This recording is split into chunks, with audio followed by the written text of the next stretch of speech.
queridos, graça e paz. Gente, olha que grande novidade para vocês. Nós teremos agora podcast com os meus amigos, seja eles pastores, empresários, artistas, jogadores, políticos, enfim, de tudo um pouco, né? Para que você conheça mais dos bastidores, de como que essas pessoas pensam, né? O que as levaram a viver uma vida de superação, de sucesso, de prosperidade, né? Como que elas enfrentam os seus desafios, suas crises. E hoje, nesse episódio, eu estou muito feliz. É o primeiro episódio, eu estou muito honrado, né? Eu acho que foi Deus que preparou esse momento, né? Eu estou recebendo aqui ele que é pastor, ele é um grande mentor de pastores. São 50 anos de ministério. Quando se fala de 50 anos de ministério, é um jubileu. Você deve pensar assim, já é alguém que aposentou, é alguém que já passou a igreja. Não, eu estou falando de alguém que já tem 50 anos de ministério e ainda hoje tem a capacidade de atrair multidões, de manter uma igreja viva, uma igreja operante. Estou falando de um empresário, né? De um homem extremamente visionário, bem sucedido no que faz, um grande líder, uma referência para essa nação, pastor Jerônimo Onofre da Silveira. Meu amigo, que prazer recebê-lo. E aí, pastor Pedro, obrigado pela oportunidade, pelo convite, né? Eu vim aqui, na verdade, tomar um cafezinho com você. Nós somos amigos, né? Nossas famílias somos amigos e a gente sempre, quando tem a oportunidade de estar junto para trocar experiência, né, pastor Pedro? Verdade. Trocar experiência. Verdade. Eu estou sendo, assim, um aproveitador, vamos dizer assim, porque a gente combinou de tomar um café. E aí eu liguei pro meu videomaker, falei assim, mano, corre aqui em casa agora, eu vou receber uma pessoa incrível que eu não posso deixar ele embora, eu não posso perder essa oportunidade de inaugurar o nosso podcast, ouvindo a experiência dele, os resultados, o sucesso, como que ele venceu várias e várias crises que qualquer ser humano, qualquer homem passa na sua jornada chamada vida, né? E como ele disse, gente, literalmente a gente mora muito perto um do outro, né? Ele tá num bairrozinho um pouquinho menor do que o meu, sabe, gente? Um pouquinho mais acima, mas acaba que é perto. E aí, de vez em quando, ele vem com a esposa, com a Nina, a Kelly, elas são amigas, a Nina já esteve na nossa igreja, enfim, é um cara que eu tenho respeito, um carinho, gosto muito de ouvir as histórias dele. E pastor Jerônimo, começando esse bate-papo nosso, tem perguntas que eu nunca te fiz, que eu acho que é até bom, né? Não sei, porque é tanta conversa que a gente tem, né? Tanto assunto, que uma coisa vai puxando a outra. E assim, uma pergunta, como é que você despertou pro chamado? Como é que você falou assim, foi indo e você foi vendo que deu certo? Ou você não, eu vou ser pastor? Como é que começou esse negócio? Interessante, pastor Pedro, que o meu maior ministério não é pregar em televisão, nem rádio, nem pregar em cruzadas, e nem também ser pastor da igreja que eu sou pastor. Meu maior ministério é formar pastores, formação de pastores.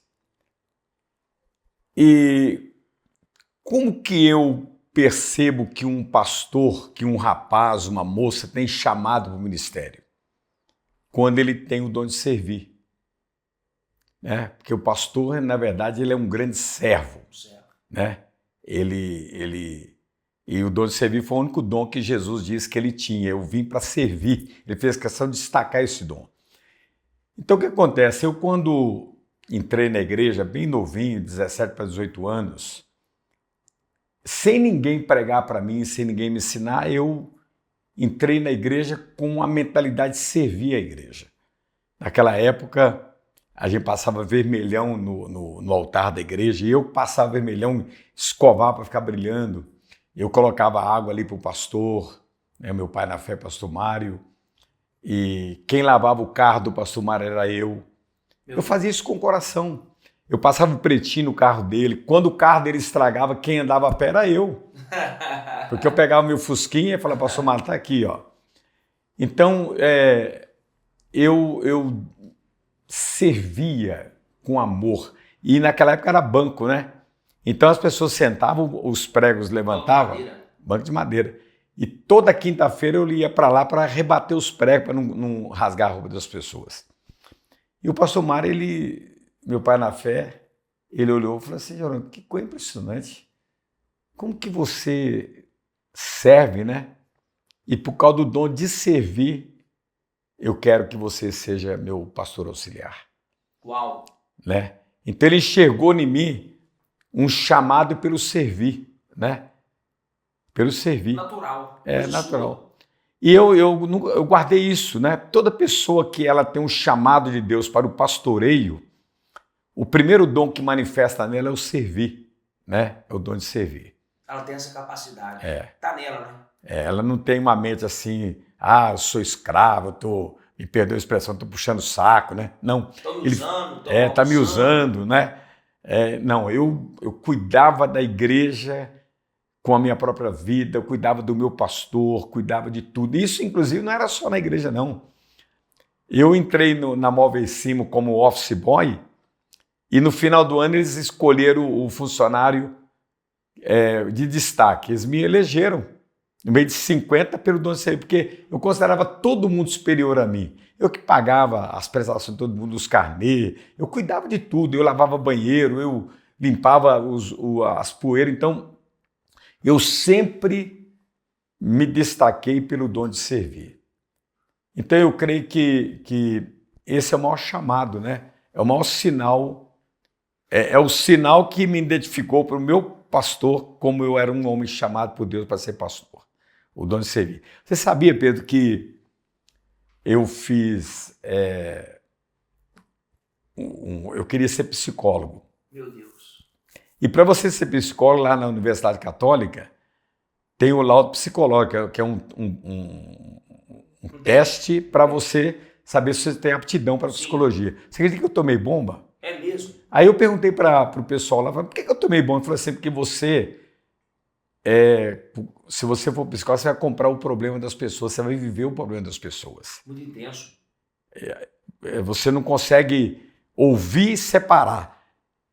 Eu tomei bomba porque eu comprava, no meu teste psicológico, eu comprava o problema das pessoas para mim.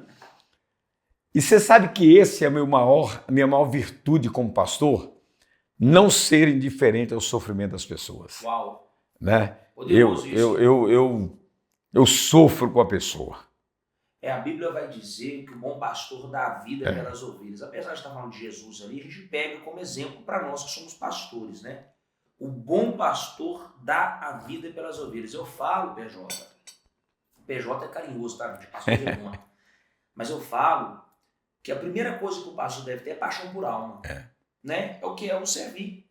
Se ele não for apaixonado com o ser humano, como é que ele vai dar conta da mulher que perdeu o marido, faleceu, o filho que está na droga, chega a gente desesperado no gabinete da gente, a gente toda hora pedindo ajuda, me ajuda com a conta, me ajuda a arrumar um emprego, meu filho está na droga, meu marido me traiu, porque os problemas são iguais, só muda a época, né? Só muda o nome, vamos dizer assim, da estação, mas os problemas do ser humano é igual. Eu tô ansioso, eu tô com medo de morrer, eu tô em depressão, eu tô pensando em tirar minha vida. É o que o pastor mais escuta. E ele fica ali dando suporte, seja de púlpito, né? Eu imagino que hoje, com tantas ovelhas que Deus te deu, tantos líderes, tantos pastores abaixo, fica cada vez mais difícil ter aquele contato direto, mas ainda tem. A pessoa te aborda no estacionamento, a pessoa te aborda no corredor, ela marca um horário lá com a sua secretária. Então eu falo, gente, que a primeira coisa que um pastor deve ter é paixão por alma, porque igreja não é empresa. Igreja, eu falei esses dias com um pastor amigo meu, que igreja é fazer dar certo com as pessoas erradas, isso é milagre. É verdade. Na empresa, como é que você faz? Você contrata os melhores. Não é assim? A gente até pode fazer isso na igreja, amém? Mas a igreja, onde está o milagre da igreja de sucesso? Por que para mim, igreja é milagre? Fazer igreja, dar uma igreja dar certo. Que a igreja a gente pega os piores, os que foram rejeitados, que no caso era nós também, né? No caso eu, Pedro. Quem não tem estudo, quem é problemático, não cumpre horário, é meio desorganizado, enfim. E por alguma graça de Deus, a gente vai ajustando, vai encaixando cada um ali na sua função. E quando você vai ver, essa igreja é viva, cheia de obra, uma igreja poderosa, cheia da presença de Deus, com as pessoas talvez improváveis. É interessante, Pedro, que você está falando uma coisa que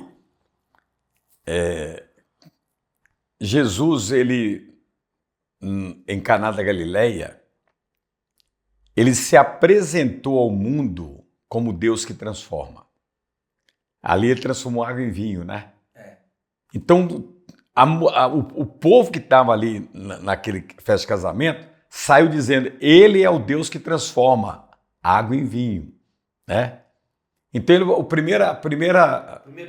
o primeiro milagre foi transformar água em vinho, porque ele queria se apresentar ao mundo como Deus que transforma. Mas mais do que transformar água em vinho, é ele transformar pessoas, né? É o que você está falando. A pessoa entra na igreja muitas vezes, não importa se é um empresário, se é um cara bem-sucedido ou não, né? Um cara rico ou pobre, ou, né? Não importa. Normalmente as pessoas entram com um comportamento, visão diferente de homem de Deus. Ela entra estragada. Né? E ali a maioria. Ela é transformada numa pessoa de Deus. Você vê, por exemplo, o Gadareno, e esse milagre de transformação, ele não demora, não. É rápido. O Gadareno, de manhã, ele andava pelos sepulcros, sangrando pelos sepulcros, um homem possesso de demônio, e na parte da tarde, ele já era chamado do missionário de Gadar. Né? E tanto que ele foi transformado no mesmo dia, de endemoniado para pregador do evangelho. Uau! Né? Uma transformação rápida que Jesus fez. Foi um impacto, porque a conversão, a presença de Deus, o milagre gera um impacto. Né? A pessoa ela fica, literalmente, ela nasce de novo, uma escama se remove, né, do cérebro, da mente da pessoa, dos olhos, e ela fica apaixonada com Jesus. Né? Agora é interessante que, uma coisa impressionante, é que ele pediu para seguir Jesus. Ele falou, não, você vai ficar pregando, falando das maravilhas de Deus. Sim. Agora, não fala se ele era solteiro ou casado. O Gadareno, né? Não dá esse detalhe, né? Mas se ele fosse... Porque os discípulos deram nele um banho, penteou o cabelo dele, fez a barba, escovou o dente dele, porque ele era um monstro, né? Cortou as unhas, deu com roupa, né? Então ele ficou um cara totalmente transformado. Agora imagina se ele fosse solteiro, ele voltando para casa do pai e a mãe dele. Aí, muitos anos longe da família, né? A família tinha perdido a esperança.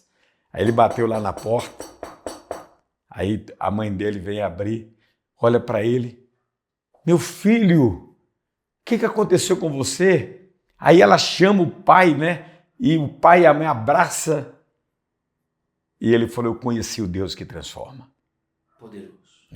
Agora você imaginou se ele fosse casado? Ele voltando para a casa dele, vamos supor que ele tinha as filhos, esposa, tudo certinho, né? Aí a mulher dele está lá fazendo um cafezinho lá, o almoço, e ele bate na porta, e a esposa dele fala, meu filho, vai lá ver quem é que está batendo. Aí o menino vem, abre, olha, meu pai, mãe, corre que é meu pai. Aí vem a esposa, os filhos, abraça ele, e ela fala assim, o que aconteceu com você? Ele falou, conheci o Deus que transforma. Então a igreja, igual você está falando, a igreja é um lugar que transforma as pessoas pelo poder do evangelho. O poder de Deus, ele transforma as pessoas. Nós estávamos falando agora no cafezinho a respeito de quando o diabo não derruba um homem com prostituição, com adultério, com roubo, com mentira, com essas coisas, né? Ele tenta pegar o homem no ódio. Na raiva. Ele levanta pessoas para te prejudicar de uma maneira tão violenta que cria uma raiva dentro de você, um princípio de ódio. Eu até falei para você sabe que eu, pastor Jerônimo, já tive vontade de matar algumas pessoas? Eu também. Estou falando sério. Eu também. Pessoas assim que me prejudicaram, e eu era um pregador do evangelho. Mas vem no coração, né? Somos no vigiar. E pelo menos 3 vezes eu chorei e falei, Deus, tira esse sentimento dentro de mim, de ódio, porque senão eu vou para o inferno. Falta do perdão. Então, quando você tem humildade de reconhecer que aquele sentimento só tem por objetivo te mandar para o inferno, você prega o evangelho, porque o ódio é o degrau mais baixo que o ser humano pode subir na vida, pode descer na vida. Então, muitas vezes, quantos de vocês que estão aí, que é um empresário bem-sucedido, um homem, uma mulher bem-sucedido, e você é prisioneiro de ódio, Meu Deus. Você é prisioneiro de um ódio, você está com ódio de alguém. E outra coisa, ódio talvez de alguém muito próximo de você. Muito próximo. Sabe o que eu falo, Fernando?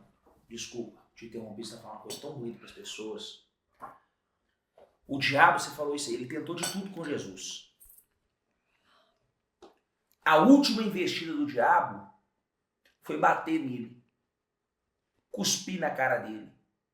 Os carrascos tamparam o rosto dele, davam soco nele. Chicotearam ele. Para quê? Porque a maior missão de Jesus foi trazer o perdão para a humanidade. O maior propósito, tem vários propósitos. Jesus não pode se resumir a obra dele em um único propósito. Mas o maior propósito de Jesus era liberar o perdão. Então, aquele minuto final dele ali, qualquer pessoa no lugar dele, pela lógica humana, ia estar o quê? Amargurada, com raiva, decepcionada, com os discípulos. Ele tinha motivo para ter ódio dele, né? Tá todo mundo me batendo, meus discípulos me abandonaram, fugiram, Pedro me negou, Judas me traiu. Ele podia liberar uma maldição, lascar com o povo. Eu imagino que ele está naquela cruz, aquela hora com os braços abertos, aquela imagem tão violenta, tão forte, tão constrangedora. E o diabo assim, você vai perdoar Pedro? Você vai perdoar os romanos que te bateram? Judas, né? Você vai perdoar Judas que te vendeu por 30 moedas de prata? Você vai perdoar os judeus que falam que é seu povo? Que você veio por eles? Que você foi profetizado por eles e eles te rejeitaram?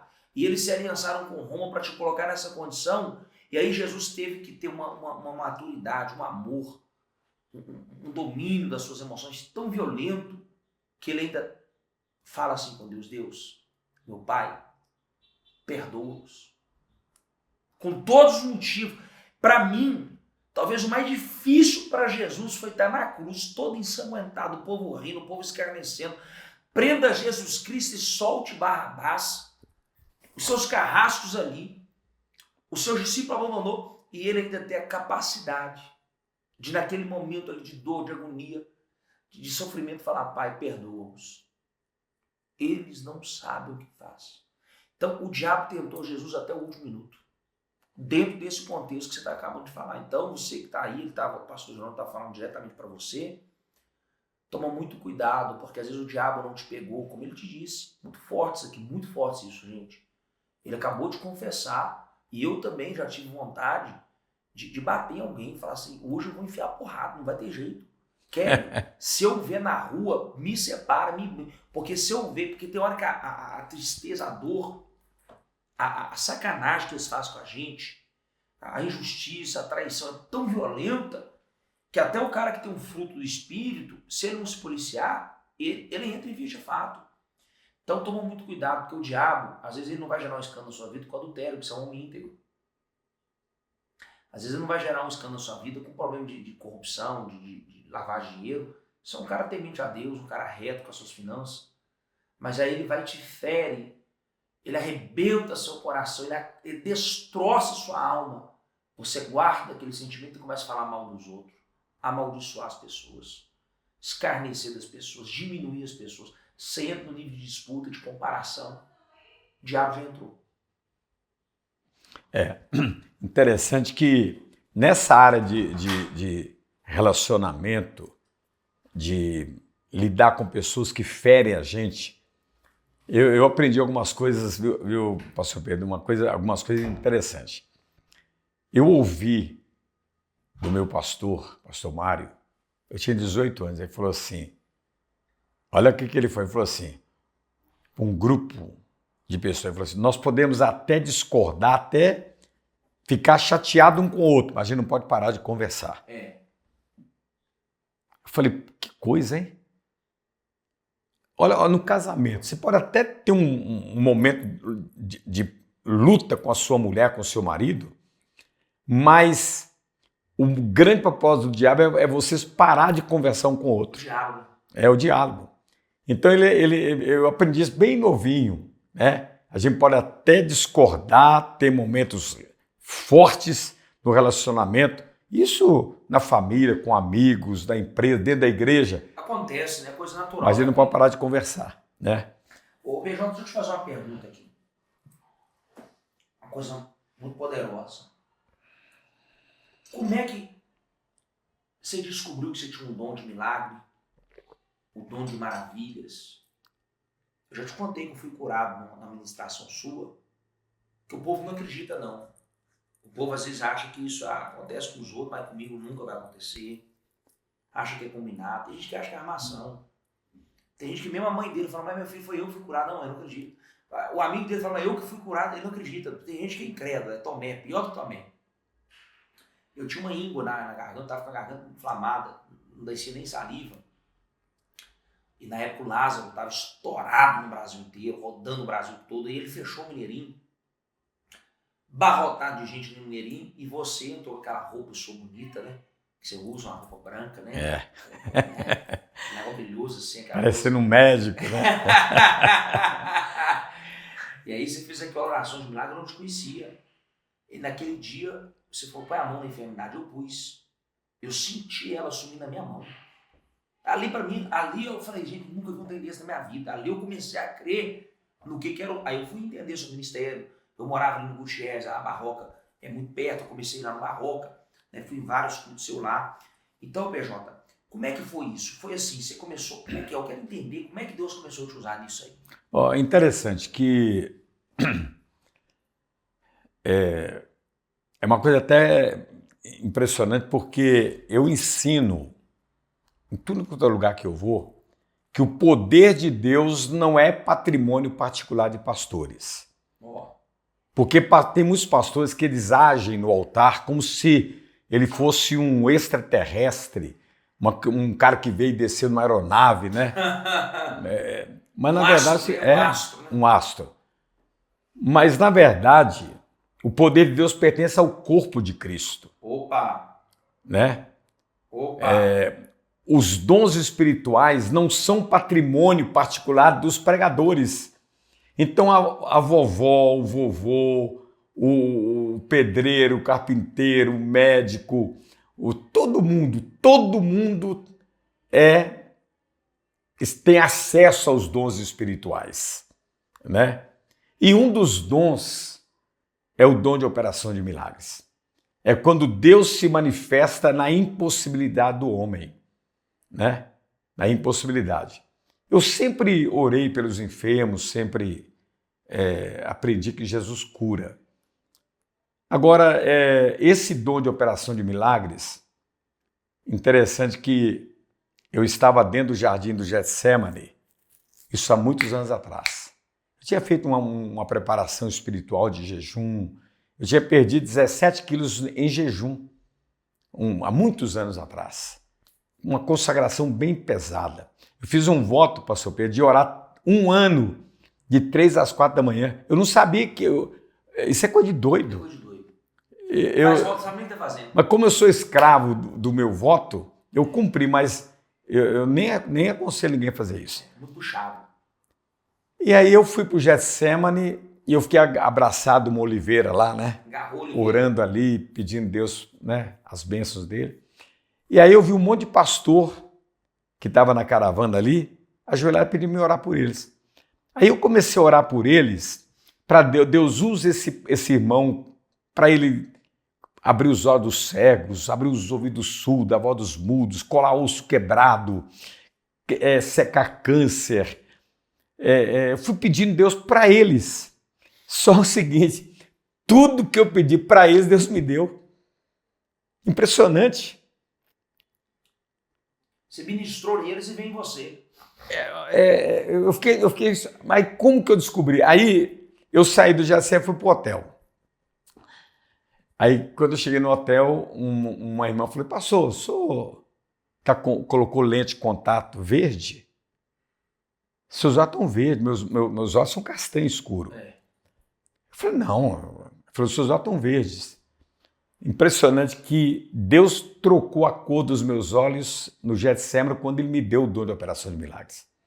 E todas as vezes que eu oro para a operação de milagres, os meus olhos ficam verdes. Parece que essa tem um tipo do Hulk, né? É um mistério, é uma coisa impressionante, né? Então, o dom de operação de milagres, eu falo na igreja, isso não é patrimônio meu. Todo mundo, inclusive Pedro, pastor Pedro, todo mundo da Igreja Boas Novas que está debaixo da sua autoridade tem as mesmas unções que você tem. Eu falo isso. A mesma visão, a mesma bênção. Verdade. E outra coisa, eles têm porção dobrada. Porque Eliseu estava debaixo da submissão de Elias, ele recebeu porção dobrada. Toda a unção que Deus colocou dentro de você, quem está debaixo da sua autoridade nas Boas Novas recebe dobrado tudo que Deus colocou dentro de você. Aí, amém. Toma posse aí os discípulos, os filhos da fé. Então é uma coisa impressionante. Então eu ensino na igreja. Sabe o que eu faço? O Paulinho que você passou, o pastor Paulinho, ele era 16 anos, mais ou menos. Aí eu chamei um cara que estava com o braço quebrado, né? Coisa grave ali. Aí eu falei, irmão, vocês acreditam que o mesmo Espírito está dentro de mim, de milagre, está dentro de qualquer um aqui? Aí eu chamei o Paulinho. Falei, Paulinho, você que vai orar para Deus colar esse osso quebrado. Aí ele começou a tremer. Falei, Paulinho, o mesmo Espírito está em você. Ele orou, falei assim, agora corta o gesso. Ele falou, não, corta o gesso que está colado. Meu Deus.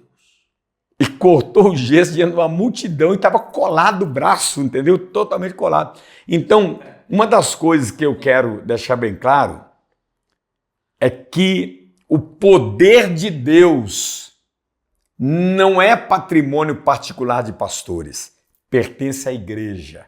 Uau. Né? Vocês aí da Boas Novas, né? Vocês têm poder, todo mundo aí tem poder de curar os enfermos, porque o pastor Pedro tem esse dom de operações de milagres. Dom de discernimento de espírito, dons de cura. Então todo mundo, nós somos um exército de Deus. Um exército. Uma vez eu entrei no Bega Shop aqui, uma moça é da minha igreja, aí eu perguntei para ela assim, qual é a sua função aqui? Ela falou, eu sou missionária disfarçada de vendedora. Ó. Você acredita nisso? Entendeu o propósito. Eu falei, como é que pode? Então, na verdade, essa é a visão do reino. É a visão do reino. Deixa eu te fazer uma pergunta. Eu posso, se você quiser responder, você responde. Se você não quiser, a gente pula. Quantos anos que o senhor Só um tem? detalhe, esse cafezinho foi o pastor Pedro que fez, Eu gente. fiz especial, tá? Café especial, na prensa Francisca. Não deixa de ficar dormindo. Quantos anos que o senhor tem? Vou fazer agora, dia 3 de novembro, 70 anos. Primeiramente, parabéns. Obrigado. Abençoado. Você tem um som de longevidade. Longevidade. Agora, deixa eu fazer uma pergunta.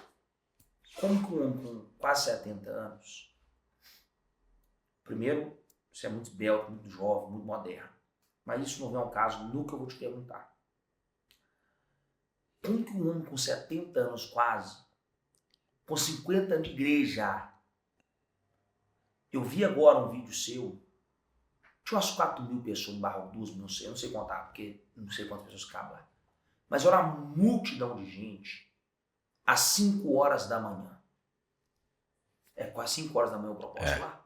Negócio de Jó. É a madrugada de Jó. Madrugada de Jó. Qual é, pastor Jerônimo? O que fica na sua cabeça martelando? Porque tem alguma coisa. O que fica na sua cabeça o dia todo? O que mexe com você que você fala assim, isso aqui me dá paixão. Para não usar a palavra assim, tesão, mas isso aqui me desperta. É por isso que eu vou lá e faço o que eu faço. Porque dinheiro já não é. Vou dizer assim, eu conheço sua vida financeira, você é um homem muito bem sucedido, muito organizado, muito disciplinado com dinheiro.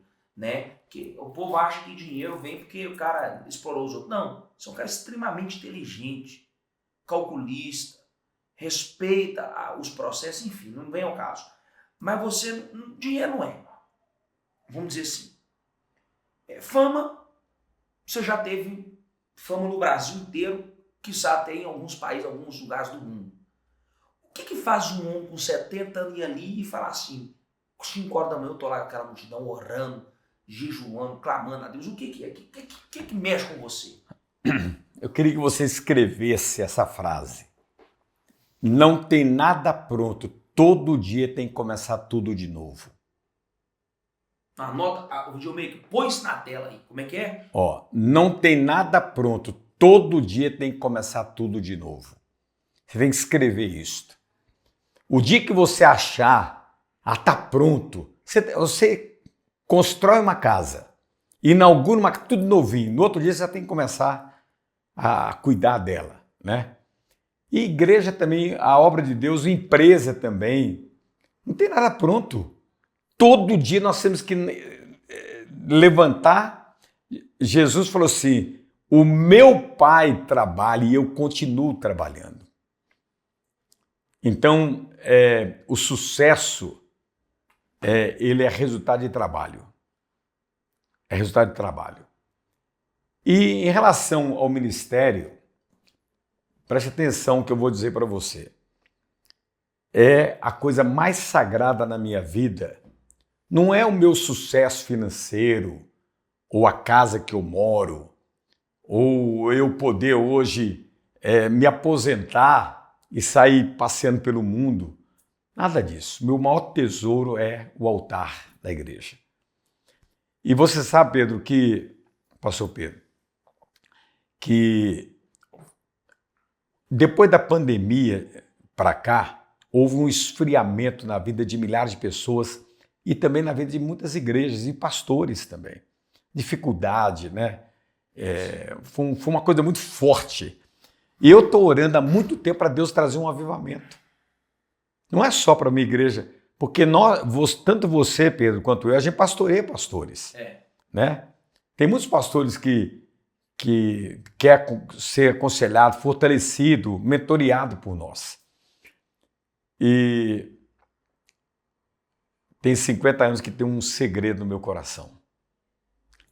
Todo domingo, isso 50 anos, todos os domingos eu levanto 4:30 da manhã.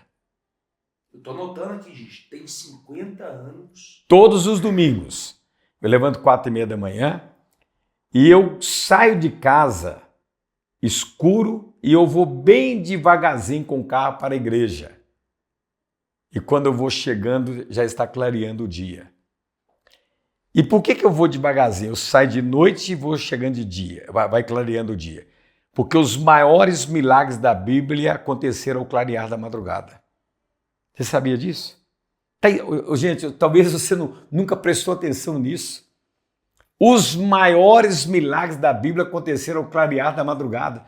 Eu vou falar alguns rapidinho para vocês aqui. Todo mundo prega que Deus abriu o Mar Vermelho.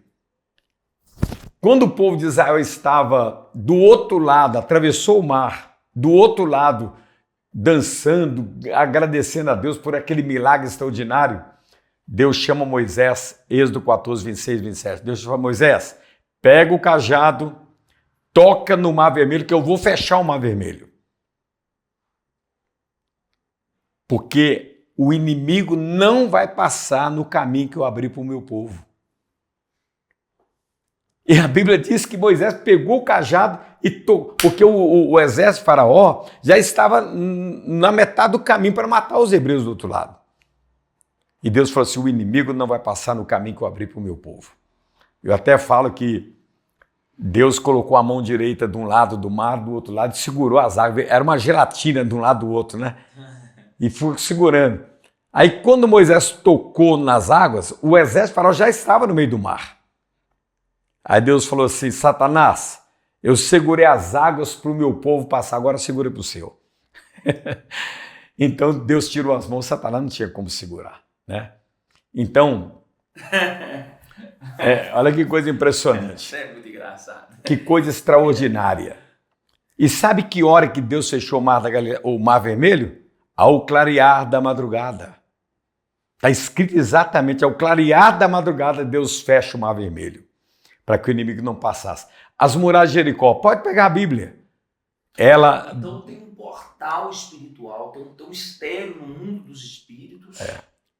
As muralhas de Jericó foram derrubadas ao clarear da madrugada. Está escrito exatamente assim. O maior de todos os milagres foi Jesus ressuscitou ao clarear da madrugada, num domingo de manhã, né? Então, nas 24 horas, tem mais de 30 milagres na Bíblia que aconteceu ao clarear da madrugada. Por quê? Por que esse momento é o horário mais sagrado diante dos olhos de Deus? Porque a luz está dissipando as trevas. É uma coisa espiritual. A luz está dissipando as trevas. Então, É o clarear da madrugada que Deus fez grandes milagres, violentos, tremendos. Pastor Pedro, qual foi o momento que Daniel declarou para o rei Dario que Deus tinha fechado a boca dos leões? Não sei. Ao clarear da madrugada. Porque o rei Dario ficou a noite inteira sofrendo, porque ele era amigo de Daniel. Ficou sofrendo ali, meu Deus, meu amigo Daniel na cova dos leões. A Bíblia fala que quando a noite estava terminando e o dia clareando, ele foi lá na cova, na cova dos leões. Ele disse, Daniel... Então foi daí que veio o start de lançar a madrugada de Jó. A madrugada. Por que a madrugada de Jó? Porque Jó orava todos os dias. Ele começava orando de noite e terminava o clarear da madrugada pelos seus filhos, pelo seu casamento, pela sua vida, pela empresa dele. Ele era um empresário, um cara forte. Então, inclusive alguém pergunta assim, como que Jó suportou todo o sofrimento e não saiu da presença de Deus? Porque ele armazenou forças ao clarear da madrugada. Por isso que é a madrugada de Jó. Ele tinha estoque espiritual, né? Então, essa é a visão. Ô, PJ, me fala aqui, você perdeu uma enteada sua. Minha filha, né? Sua filha, vou falar assim, até me perdoa pela delicadeza de falar enteada, porque eu sei que a sua relação com ela é de pai e filha, vamos dizer assim, né? Ela foi minha amiga, né? Você foi pastor dela, né? Dela. Eu não queria falar isso. Claro. Mas eu fui pastor dela. Eu assim, a Júlia, ela era bonita demais, mas não é bonita de fora, não. Ela era alegre, falava alto, extrovertida, brincalhona, aonde ela tivesse, a alegria ia tomar conta, que isso era a Júlia, você sabe mais do que eu, né? E a Júlia foi muito julgada pela religião, mas ela era apaixonada por Jesus. Apaixonada, foi para o encontro com Deus, participava dos cultos, não perdia culto. Ela ia no Barroca, sua reunião é mais cedo que a minha, nós estamos na mesma avenida, gente. Então ela ia pro Barroca, ela saía do Barroca e eu via ela chegando lá na igreja. Falava, acabou o culto, chegou aqui. Então você vê que ela estava envolvida, célula, né? PJ, eu nunca tive uma missão, não estou falando isso para agradar o senhor não, já falei isso de público, falei isso por várias vezes, em várias pregações, que eu nunca vi uma fé. Eu passei a respeitar muito a Nina, que é a sua esposa, no dia do luto. Que eu descobri uma mulher que eu não imaginava que existia. Porque você sepultar uma filha e sepultar falando de Jesus e não deixar a sua fé, não deixar a murmuração, não deixar a dúvida, a revolta, que também estaria no direito, vou dizer assim, como ser humano, eu acho que Deus nem leva em consideração uma mãe e um pai que perde um filho, que por algum momento tem um delírio ali, tem um momento de dor, que é dor é dor, Deus compreende. Mas eu vi o discurso seu, o discurso da Nina, eu estava lá, a serenidade, claro, dava para notar o quanto que vocês estavam sentindo, era notório, é uma dor irreparável, mas como que a pessoa da fé, como que a pessoa que tem convicção na vida eterna, a Nina falou de uma convicção da vida eterna, que eu não tinha assim, essa coragem, essa intrepidez, porque às vezes a gente perde um ente querido, às vezes a gente tem alguém doente, será que vai ser salvo? Vai. Será que o céu existe? Não existe? Será que Deus vai... A Nina falou. Como é que foi para vocês, primeiro, receber essa notícia e depois superar isso? Isso não é fácil, não. Né? Mas toda pessoa que ela morre em Cristo, o próprio Espírito Santo, ele nos consola. Né? Aonde há salvação, a pessoa ela parte para a eternidade salva, o Espírito Santo consola a pessoa. Isso é uma garantia de Deus, né? Uma garantia bíblica, né? E você tem que ter um entendimento muito da salvação, né? Da vida eterna, porque olha que coisa impressionante. Todos nós pregamos que Jesus salva, que o nosso nome vai estar escrito no livro da vida. Agora, pregar alguma coisa, agora você crer na salvação de verdade não é fácil. Então, na morte da Júlia, eu tinha que ter uma decisão, crer no que eu prego ou então chutar o balde. Não tinha outra escolha. Não tinha outra escolha. Ou eu creio na vida eterna, aquilo que Jesus disse, hoje mesmo tu estarás comigo no paraíso, ele falou para o ladrão da direita, né? E tem pastor Pedro, antes de entrar na superação, interessante, por que Jesus chorou na morte de Lázaro? Você sabia? Fizeram amigo, não? Olha bem, muitos dizem que é porque ele era amigo de Lázaro, tudo bem, né? Morreu um amigo, ele chorou. Outros dizem também que ele chorou porque ele viu Maria, Marta e os judeus chorando. E Jesus chorou é o menorzinho versículo da Bíblia. Mas a grande realidade, por que Jesus chorou realmente na morte de Lázaro, está lá no mistério. A Bíblia diz que ele levantou os olhos para o céu e naquele momento ele viu Lázaro andando nas ruas de ouro, na eternidade. E ele pensou assim, puxa vida, eu vim para tirar o homem deste mundo e levar para a eternidade. Agora, se eu ressuscitá-lo, eu tenho que tirar ele da eternidade e trazer para esse mundo terrível. Então ele aí estava indo contra o propósito dele. Entendi o raciocínio.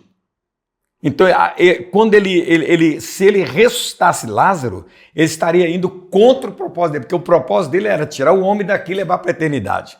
O que ele falou para o ladrão, hoje mesmo tu estarás comigo no paraíso. Esse era o propósito dele, tirar o homem desse mundo e levar para a eternidade.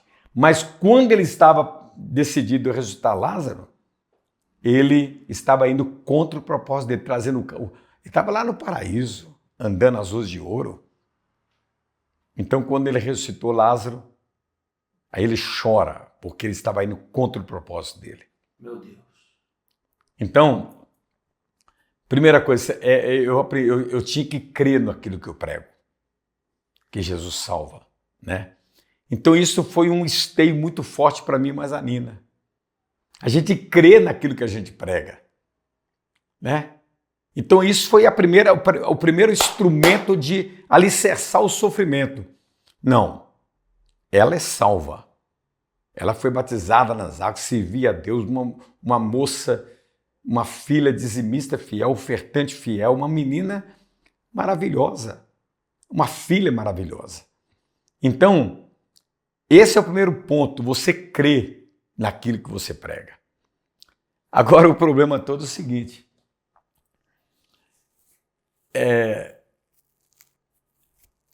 o que fazer na hora da tragédia? Esse é o grande problema que muitas pessoas não sabem o que fazer na hora da tragédia. E eu aprendi isso com Jesus. A Sexta-feira da Paixão foi uma tragédia, uma coisa terrível. E Jesus fez 4 coisas no pior dia da vida dele. 4 coisas que ele fez.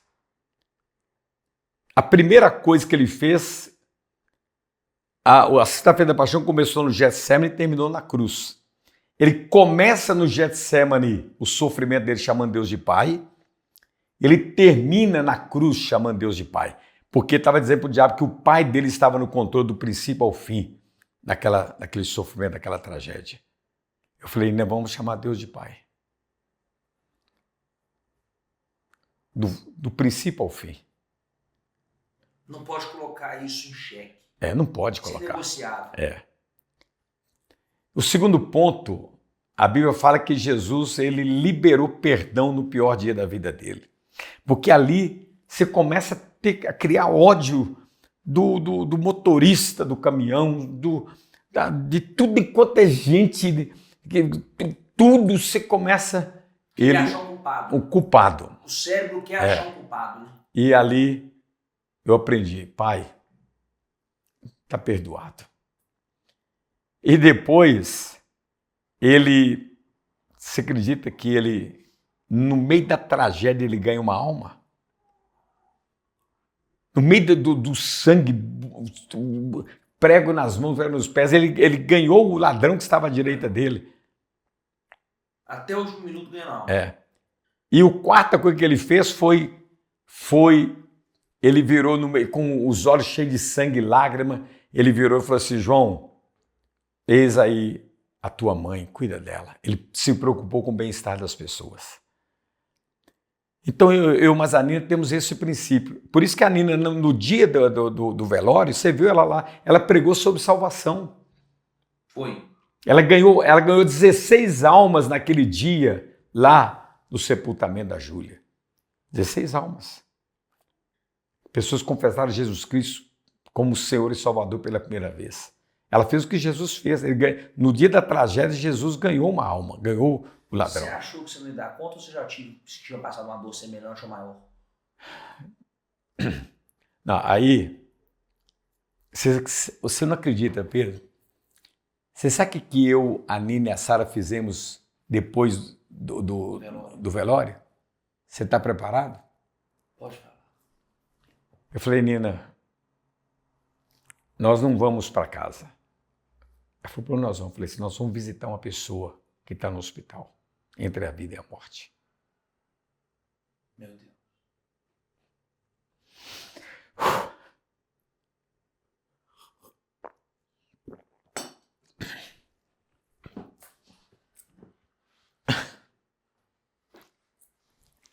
Desculpa. Nós saímos dali machucados, sofrendo, e fomos visitar uma pessoa, dar aquilo que a gente não tinha.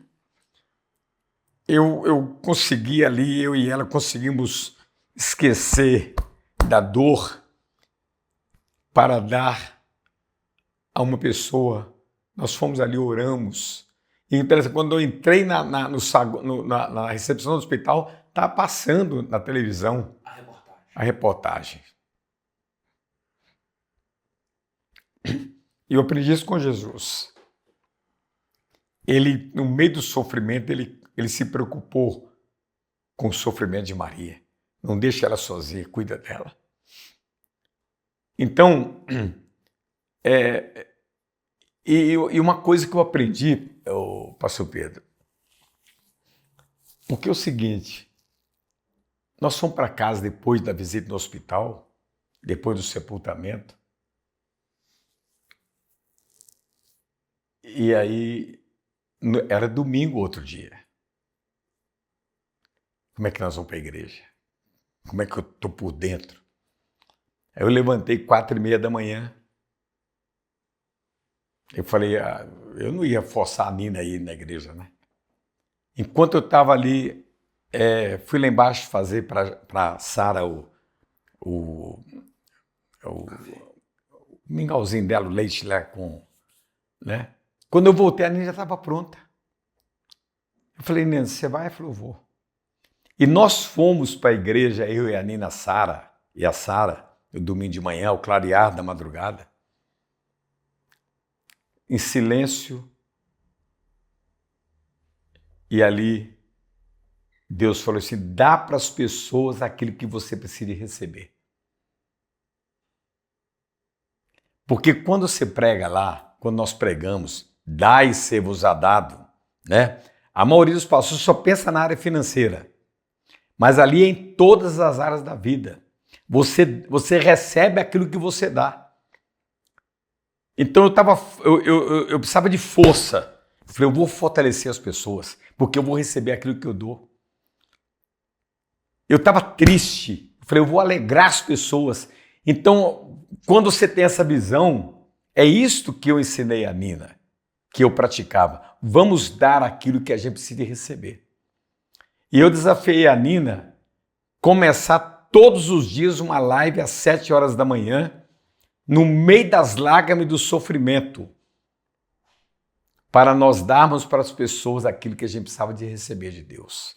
E alguém que não sabe o que é o propósito julga, né? Que pensa assim, vocês não vão nem respeitar o luto. Não tem sentimento. Alguém falou isso. Julgar. Que a gente ia ficar 40 dias chorando, gemendo, lamentando, né, murmurando. A pessoa não conhece Deus. Davi. Não conhece Davi, né? A Bíblia fala que Davi, enquanto seu filho estava doente, o rei Davi orou, jejuou e pôs até pano, né? Roupa de saco de pano de saco. Aí quando o filho morre, acho que você até pregou isso aí, não lembro. Quando o filho morre, aí ele arrancou a roupa, encerrou o jejum, fez uma boa refeição e voltou a viver. Aí ele vai e diz, né? Que enquanto a vida, há esperança, né? Não tem mais vida. Não é que não tem mais sentimento, mas uma pessoa madura, ela sabe que tudo que ela tem para fazer, ela tem que fazer em vida. Então fica até um conselho para você. Sabe o que não gera nenhum tipo de culpa no coração do PJ, da Nina? Porque eles sabem o pai, a referência e o amor que eles entregaram para a Júlia. Isso eu estou falando porque eu conheço. Então, a gente não sabe o dia de amanhã, nem se a gente vai embora, nem se alguém ao nosso redor vai embora. Eu penso muito nisso tem dia, sabe? Se minha irmã morreu hoje, penso. E se hoje for o dia do meu pai? Tem hora que eu fico pensando nisso, como é que ia ser? E se hoje a Kelly partir? E se eu partir hoje? A gente tem que pensar nessas coisas.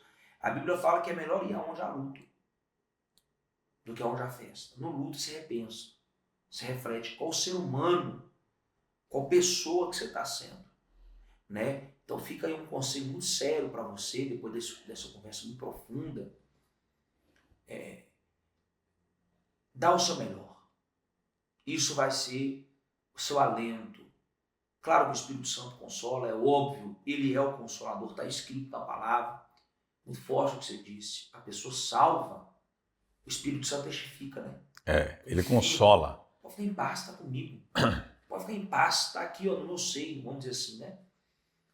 Mas o que vai trazer consolo para a sua alma, conforto para o seu ser numa situação parecida ou semelhante, é se você fez o melhor. Agora, se você ficou devendo, se você deixou a desejar, se teve mágoa, rancor, ódio, briga, contenda, o espírito acusador é muito forte, né? A Bíblia fala que o nosso adversário, ele tem uma especialidade, acusador, de dia e de noite.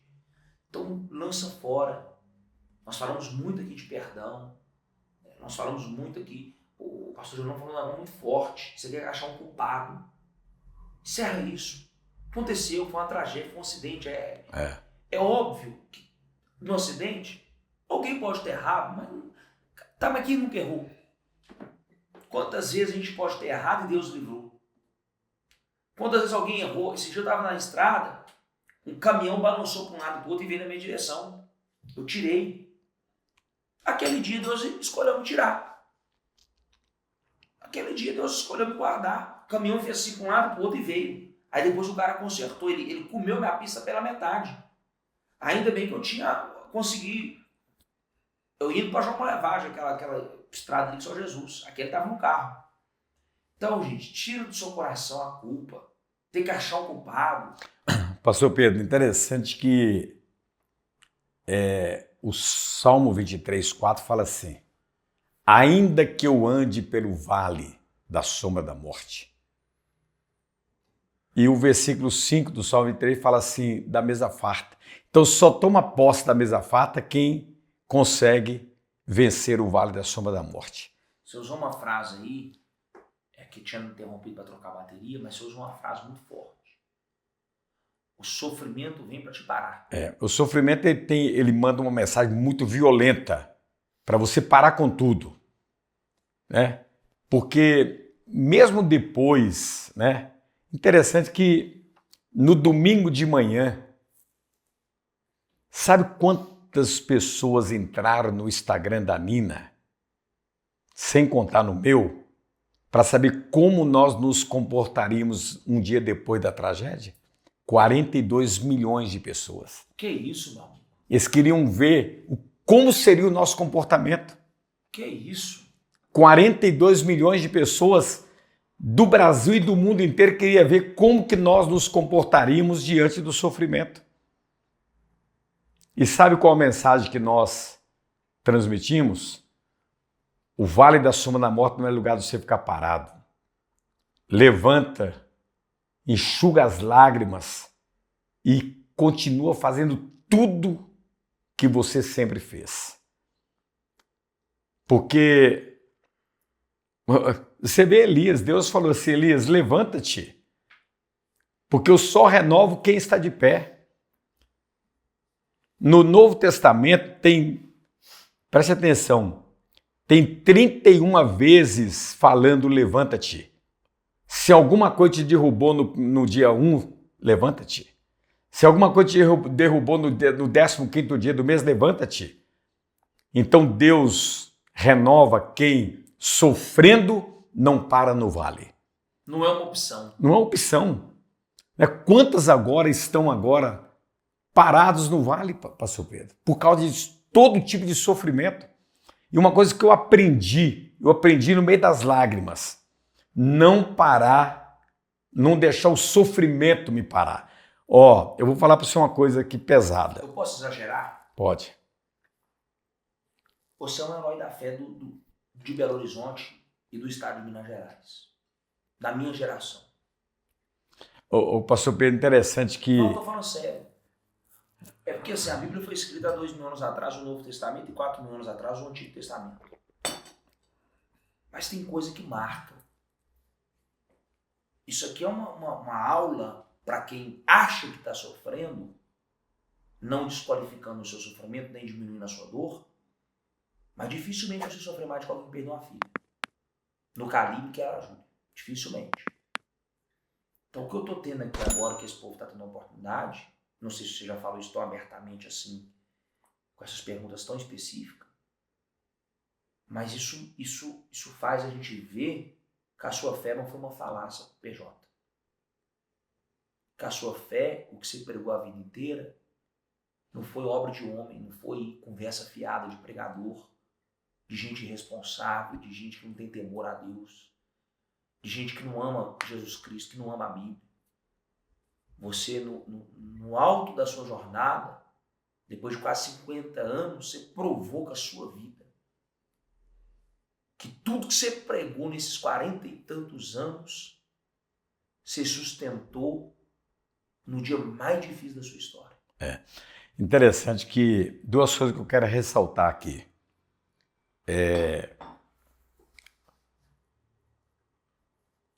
Quantas vezes a Nina ia fazer a live às 7 horas da manhã, depois da tragédia, eu vi que ela estava descendo a escadaria para ir para a sala, com lágrimas nos olhos. Eu abraçava ela e falava, Deus, ressuscita ela.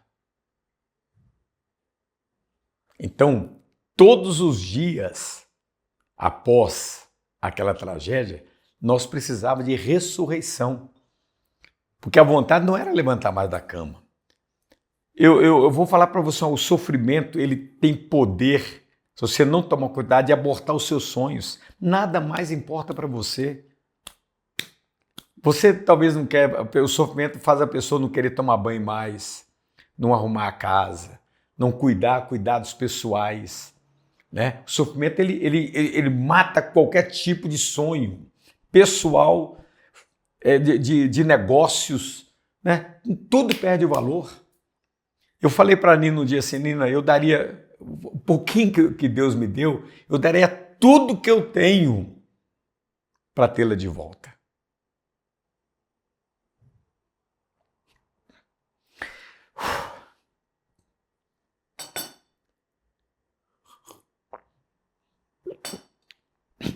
Então,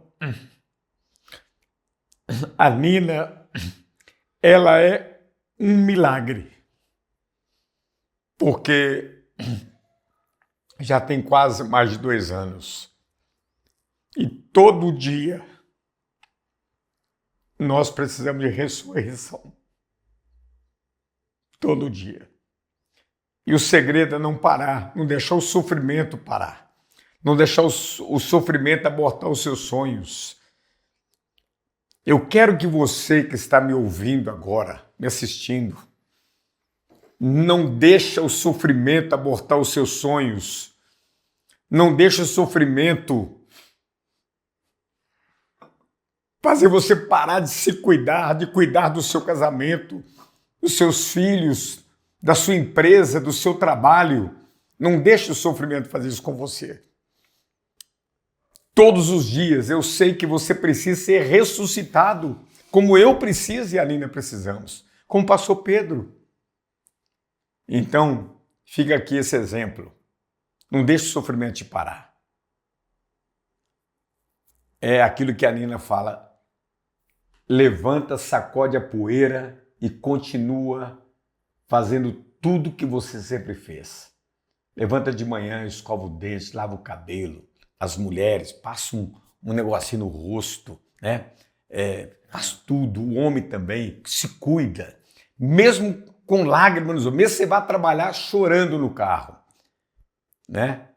Mas não deixe o sofrimento te parar.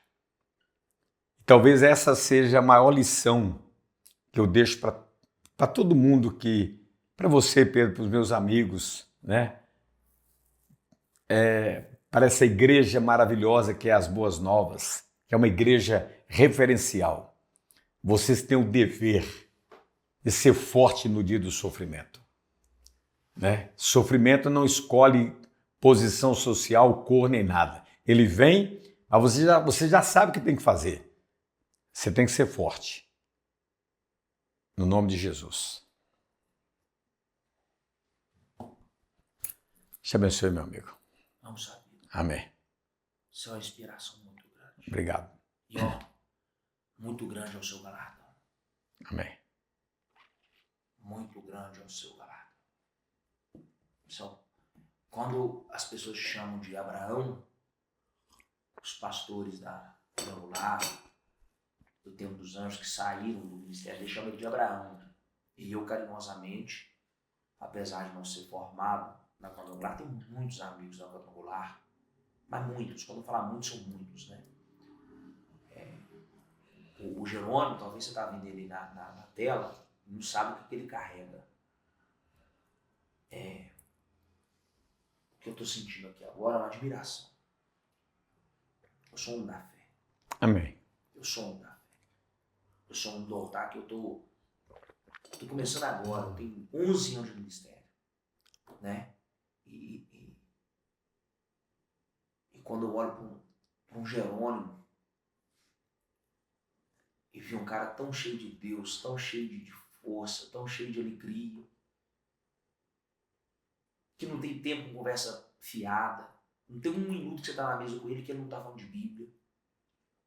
Se começar a conversa aleatória, ele corta, ele volta. Se começar a falar mal de alguém, ele volta para o assunto. Bíblia. Então, PJ, eu acho que quem está em casa agora nos acompanhando, esses vídeos vão rodar o mundo. A nossa intenção aqui não é fama, não é like. A nossa intenção é realmente extrair a experiência, a vivência, a superação, a fé, o temor à palavra de Deus e ensiná-los. Tanta gente sofrendo, tanta gente sem saber o que fazer agora, tanta gente desorientada, desnorteada, pensando em tirar a vida, pensando em matar os outros, pensando em acabar com tudo. Então eu espero que você aí da sua casa, onde você estiver agora, ore pelo Jerônimo, ore pela Nina, ore pela Quadrangular Tempo dos Anjos. São heróis da fé, são pessoas que servem essa cidade, né? Eu quero terminar aqui orando, pedindo ao pastor Jerônimo para orar pelas nossas vidas, né? Para liberar uma bênção, uma palavra de bênção.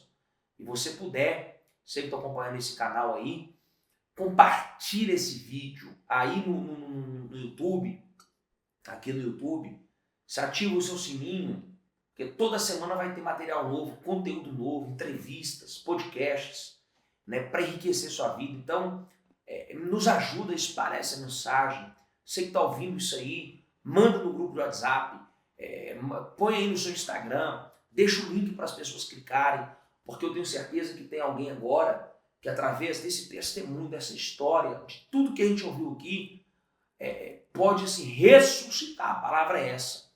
Pessoas que estão mortas por dentro, elas podem agora ressuscitar pela história, pelo testemunho do pastor Jerônimo e da Nina, que eles tanto têm nos ensinado, tá bom?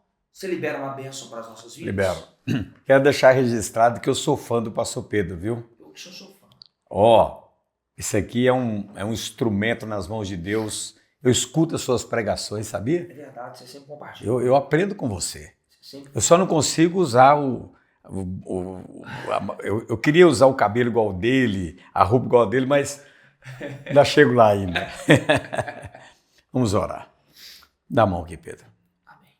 Senhor nosso Deus e nosso eterno Pai, que a boa mão de Deus seja estendida sobre o pastor Pedro, sobre sua família, sobre a Igreja Boas Novas, sobre a vida de cada pessoa que está debaixo da autoridade dele, Pai. Ó Deus, que eles possam ser renovados diariamente através das revelações que são transmitidas naquele altar das Boas Novas, ó Pai. Ó Deus, e os milhares que estiverem nos assistindo em qualquer parte do mundo, que eles possam ser ressuscitados diariamente diante de suas lágrimas, do seu sofrimento, meu Pai. Eu os abençoo, Senhor, no poder do nome de Jesus. Amém. Amém. Amém. Estou abençoado. Valeu, turma. Até a próxima. Deus abençoe.